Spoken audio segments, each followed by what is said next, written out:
की सेवा दो, हमें फूल माला की सेवा दो, हमें पंडाल की सेवा दो, हम सीटी बजाएं ने सबको बिठाएं।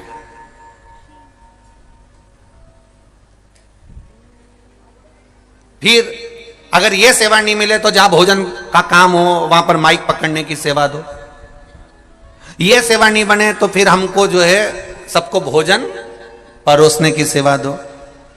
और उससे भी बड़ी सेवा कही कि हम बर्तन यहां से हम लोगों से कहेंगे बर्तन उठा के वहां रखो, प्लेट उठा के वहां रखो, तो ये सेवा हमारी। अब इतनी बड़ी बड़ी सेवा लोगों ने ले ली, फिर इससे जो बड़ी सेवा है कि साहब सेवा है कि साहब वो देख के आओ पूरे पंडाल में कहीं गंदगी तो नहीं है पड़ी, कहीं कचरा तो नहीं पड़ा, तो इतने में वो कह देगा बताओ, हमें बोल रहा है कचरा देखने का, हमें बोल रहा है गंदगी देखने के लिए, सारी अच्छी अच्छी सेवा इनको दे दी और वो सेवा हमको दे दी। पर देखा जाए शिव महापुराण की सबसे बड़ी सेवा है कि जहां कथा सुनने बैठे हो वहां कोई गंदगी तो नहीं है, वो भी हमें ही देखना। स्वच्छता का ध्यान रखना भी हमारा फर्ज है, स्वच्छता का ध्यान रखना हमारा कर्तव्य। तब भस्मासुर ने कहा मुझे सेवा बताओ, पार्वती जी बोली बताओ इनको सेवा बताइए, आप सेवा दीजिए इनको, दो इनको सेवा। तब भोलेनाथ जी ने एक सेवा दे दी कि मैं रोज भस्म लगाता हूं, तू मुझे मुर्दे की भस्म लाकर दे दिया करना, बस इतनी सेवा तू मेरी कर।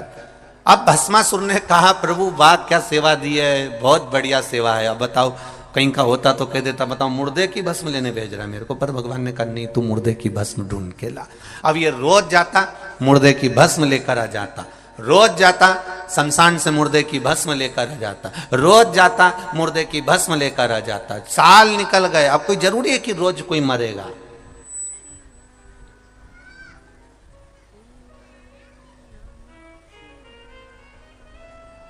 अब कोई जरूरी है कि हर कोई रोज ही मरेगा? है भाई, दूल्हा एक बार बनता है, दुल्हन एक बार बनती है,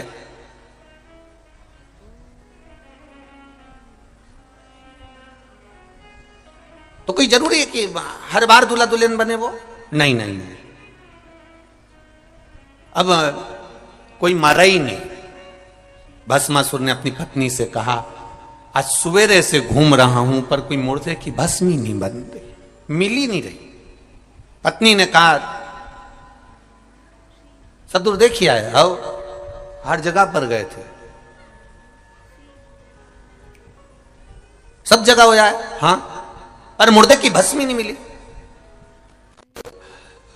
पत्नी बोली मुझे लग रहा है लोगों ने मरना बंद कर दिया है, मुझे ऐसा महसूस हो रहा है।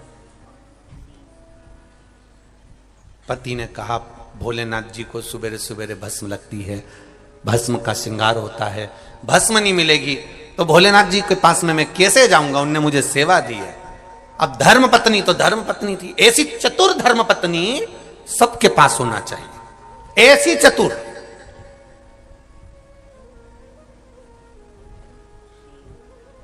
लोगों को लगता जरूर है कि गणेश जी के पास में रिद्धि सिद्धि है, नारायण जी के पास में लक्ष्मी है, भगवान ब्रह्मा जी के पास में ब्रह्माणी है, ब्रह्मा जी के पास में ब्रह्माणी है, भगवान विष्णु के पास में लक्ष्मी है, गणेश जी के पास में जम के बोलो रिद्धि सिद्धि है, और हमारे पास में जिद्दी है। तो लोगों को लगता जरूर है कि भाई ये कहीं ना कहीं गड़बड़ तो हुआ है। अब उनके पास में भले रिद्धि सिद्धि हो पर अपने पास तो इतनी जिद्दी कि 2-3 बार तो उसके पिताजी को भी बोल दिया तुम्हारी छोरी बड़ी जिद्दी है, एक बार अड़ जाती है ना तो सुनती नहीं है किसी की भी। तो उनके पिताजी ने भी कह दिया बेटा तुम ये मत सोचना कि गणेश जी की रिद्धि सिद्धि थी, अपनी तो जिद्दी हमारी, तुम्हारी सास भी ऐसी है। अब वो क्या बोले उसके लिए, बोले तो बोले, क्या बोल सकते उसके लिए। तब जमाई ने भी सोच लिया ससुर तो खुद बेचारे परेशान है, और ईमानदारी की बात है तुम खुद देख लेना अपने अपने ससुराल जाकर, जितनी सास की चलती है उतनी ससुर तो बेचारा लकड़ी की कुर्सी पे बैठा मिलता है। तुम खुद देखो अपने अपने ससुराल जाकर, ससुर बेचारा कुर्सी पे बैठा है, काम करता रहेगा। उसका तो बेचारे ससुर का मुंह भी इतना नहीं चलता जितना, भले इसके मुंह में दांत नहीं, पूरा सोफा सेट निकल गया, पूरा गाया, पर इतनी बोले। और कभी कभी जब खाने बैठे तब फ्रिज में से दांत निकाल के फिट करके फिर बैठी।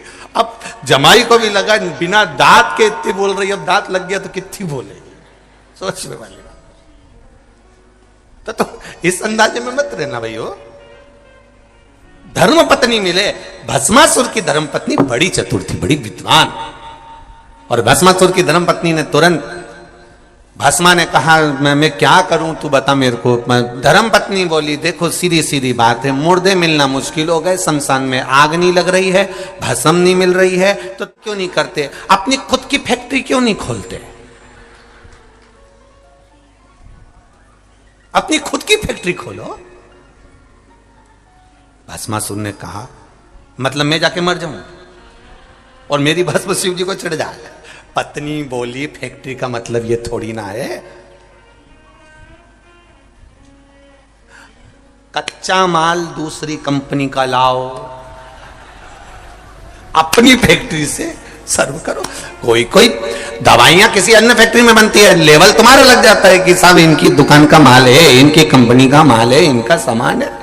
तुम अपनी फैक्ट्री क्यों नहीं चालू करते? तो कि मैं अपनी फैक्ट्री, ये बताइए शमशान में मुर्दा की भस्म की कोई फैक्ट्री होती है? इतने में धर्म पत्नी ने कहा भोलेनाथ जी तुम्हारे इतने प्रिय हैं, तुम शिव जी का इतना भजन करते हो, एक बार फिर अच्छे से तप करो, साधना करो। शंकर भगवान आशुतोष हैं, वो तुम्हें वर जरूर देंगे। तो वर क्या मांगना है? तो क्या बस फैक्ट्री मांग लेना? तो फैक्ट्री क्या? तो धर्म पत्नी कहती है बस इतना मांग लेना कि तुम जिस पे हाथ रखो वही भस्म, रोज ताजा ताजा भस्म कंपनी की तैयार, रोज तैयार। अपनी खुद की फैक्ट्री, सवेरे से उठना किसी पे भी धार देना, निपट गया। रात तैयार, महादेव को दिया मैं। इतने में भस्मासुर ने कहा क्या गजब की बुद्धि है तेरी, क्या गजब की बुद्धि। अब इसको इतनी सी अक्ल नहीं आई कि अगर सुबह से उठ के इसने तेर पे धर दिया तो तू तो गई। अब इसको इतनी बुद्धि नहीं आई और इसने फैक्ट्री चालू करवा दी। और भस्मासुर तप में लीन हो गया। क्या तप करा है भस्मासुर ने, क्या तप करा, शिव जी प्रसन्न हो गए। क्या बात है भस्मासुर, प्रभु मैं बड़ा दुखी हूं। शंकर जी ने पूछा क्या दुख आ गया तेरे को? प्रभु आपके लिए भस्म नहीं ला सकता क्योंकि मुर्दे ही नहीं मिलते हैं, तो मैं जली हुई भस्म कहां से लाऊं? शंकर भगवान बोले तो फिर क्या करेगा? बस आप मुझे वर दे दो, मैं जिस पे हाथ रखूं वही भस्म हो जाए, इतनी कृपा कर दीजिए बस, और कुछ नहीं चाहिए। जिस पे हाथ रखूं वो भस्म। शंकर भगवान ने कहा तथास्तु, ये अपने घर चले गया। धर्मपत्नी ने पूछा क्या हुआ? भगवान शंकर प्रसन्न हो गए? आओ, उन्होंने वर भी दे दिया, जिस पे हाथ रखे वही भस्म। धर्मपत्नी बोली पहले एक आध बार फैक्ट्री की मशीनों को ऐसे ही चला के देखना पड़ता है काम कर रही कि नहीं कर रही। तो पति ने बोला क्या? शिवजी बहुत चतुर हैं, तुम्हें इतनी जल्दी भस्म होने का आशीर्वाद नहीं दे सकते, ये मैं गारंटी देती हूं। इतने में पत्नी ने जैसे ही बोला तो पति बोला